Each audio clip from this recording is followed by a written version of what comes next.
Hazreti Aysa'nın şagirdleri yemeklik seçilishi uchun shaharga kirib ketgan edi. Shu chaqda Samarilik bir ayol suv keldi. Hazreti Aysa uningga "Manga biroz usulliq bergaysiz" dedi. Yahudilarning Samariliklarni kofir deb, hatto ularning chini qochilarini mu ishlatmaydiganligini bildigan ayol "O'zingiz Yahudi turib, mendek Samarilik ayoldan qandoqlarcha ustalab qilib qoldingiz?" deb so'radi.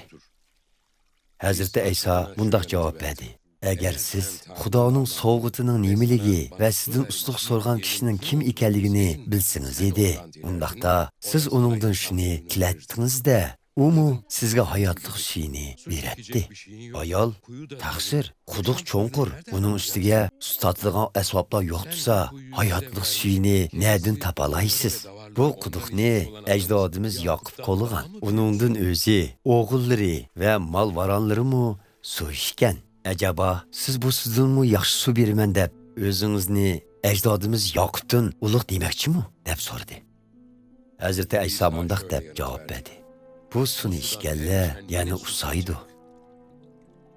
Ammo men beradigan suvni ichganlar menga usumaydigan bo'ladi.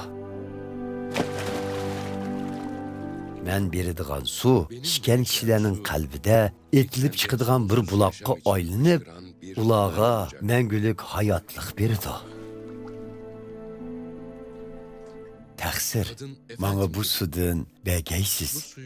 Shu suv bilan tashnoligimni qondirib, quduqqa ikkinchi kelmaydigan bo'lay", dedi ayol. Hazrati Aysa: "Berib, eringizni boshlab keling", dedi. "Erim yo'q", deb javob berdi ayol.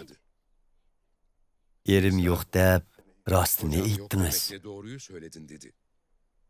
5 erga tekkan edingiz.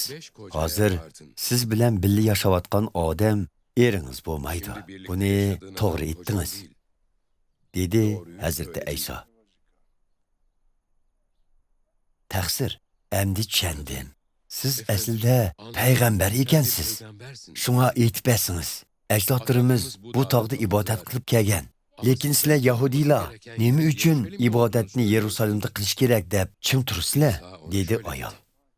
Hazrati Aysa uningga mundaq dedi: "Xonim, so'zlarimga ishoning. Shundaq bir vaqt keladiki, Xudoga ibodat qilish uchun kishilarning bu toqqa yoki Yerusalimga berishining hojati qolmaydi. Shundaq bir vaqt keladi, shundaqlik kelib qoldiki, kishilar ruhi bilan va Xudo oshkorlagan haqiqat bo'yicha uningga ibodat qiladi. Arishdagi otimiz o'ziga ana shundaq haqiqiy ibodat qiluvchilarni izlamoqda. Xudo ruhdir. Uningga ibodat qiluvchilar ruhi bilan va Xudo oshkorlagan haqiqat bo'yicha uningga ibodat qilish kerak." Ayol Hazrati Aysoga: "Masihning, ya'ni qutqizuvchining keldiganligini bilaman. U kelganda bizga haqiqatni to'liq tushuntirib berdi", dedi. "Siz bilan so'zlashayotgan men u bo'laman", dedi Hazrati Ayso.